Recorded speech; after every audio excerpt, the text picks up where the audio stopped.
Hello everyone, আসসালামু আলাইকুম। Welcome back to my channel. সবাইকে স্বাগত জানাচ্ছি আজকের পর্বে খুবই অল্প কিছু উপকরণ দিয়ে খুব সহজভাবে একটি নাস্তা তৈরি করে দেখাবো। তো এই নাস্তাটা তৈরি করতে প্রথমে আমার লাগছে 1 কাপ পরিমাণ আটা বা ময়দা যে কোনো একটাই ব্যবহার করতে পারবেন। তারপর দিয়ে দিচ্ছি হাফ চা চামচ লবণ, তারপরে দিয়ে দিচ্ছি 3 টেবিল চামচ পরিমাণ চিনি,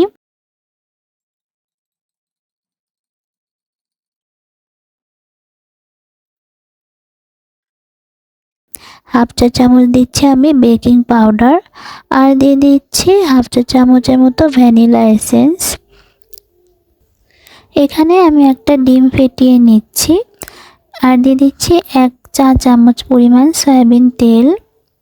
এখন এই সব উপকরণগুলো আমি একটু হাতের সাহায্যে ঘষে ঘষে মিক্স করে নিচ্ছি। তো এখন যে ডিমটা আমি ফেটে রেখেছিলাম সেটা পুরোটাই দিয়ে দিয়েছি। দিয়ে হাতের সাহায্যে আমি ভালোভাবে ডিমটা মিশিয়ে নিয়েছি। এখন ওই ডিমের বাটিতে আমি অল্প একটু পানি নিয়ে নিয়েছি, আর পানিটা আমার যতটুকু পরিমাণ লাগে অল্প অল্প করে দিয়ে আমি একটি ডো তৈরি করে নিচ্ছি। রুটি পরোটার মতন ডো তৈরি করে নিতে হবে। এখানে এর থেকে বেশি নরম বা বেশি শক্ত ডো তৈরি করার প্রয়োজন নেই। তো দেখতে পাচ্ছেন আমি একটি রুটি বেলার মতো একটি ডো তৈরি করে নিয়েছি।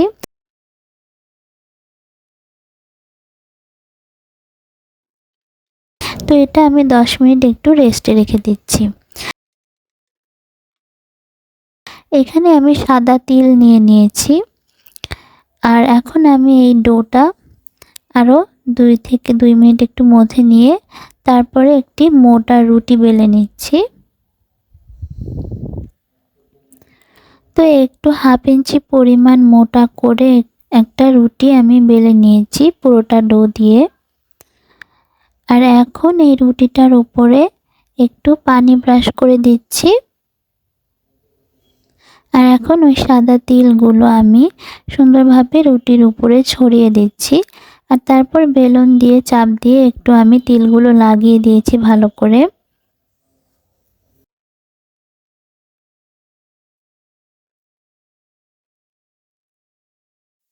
আর এখন একটি পিৎজা কাটার বা ছুরির সাহায্যে 1 ইঞ্চি পরিমাণ চওড়া করে এভাবে করে আমি কেটে নিচ্ছি লম্বা লম্বা করে।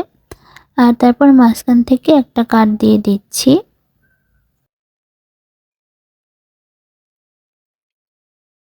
তো তারপরে এই নাস্তাগুলোর 2 পাশে আমি একটু ভালোভাবে তিলগুলো লাগিয়ে নিচ্ছি।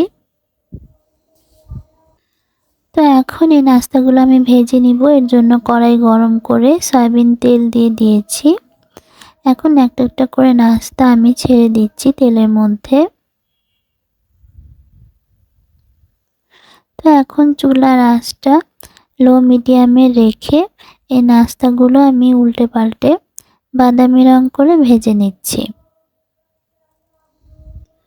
আপনারা চাইলে এই নাস্তার মধ্যে বেকিং পাউডার ব্যবহার না করলেও চলবে। বেকিং পাউডারটা দিলে এই নাস্তাটা ভেতর থেকে ফুলে উঠবে আর একটু নরম নরম হবে। আর বেকিং পাউডারটা না দিলে এই নাস্তাটা মুচমুচে হবে।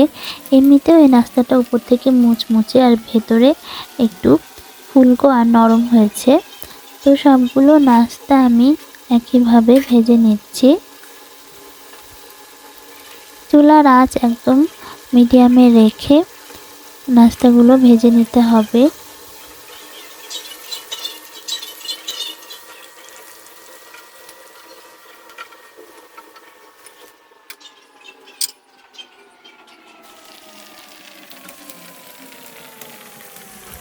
তো নাস্তাগুলো ভেজে আমি একটি প্লেটে উঠিয়ে নিয়েছি। দেখতে পাচ্ছেন আমি একটা নাস্তা আপনাদের ভেঙে দেখাচ্ছি ভেতর থেকে কেমন হয়েছে।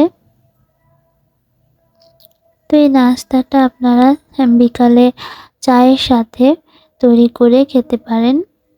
নাস্তাটা খেতে অসম্ভব মজা হয়ে থাকে। তো আমার এই ভিডিওটি ভালো লেগে থাকলে একটি লাইক করে দিবেন। আর এরকম সহজ সহজ নাস্তার রেসিপি দেখতে চাইলে আমার চ্যানেলটি সাবস্ক্রাইব করে চ্যানেলের সাথেই থাকবেন।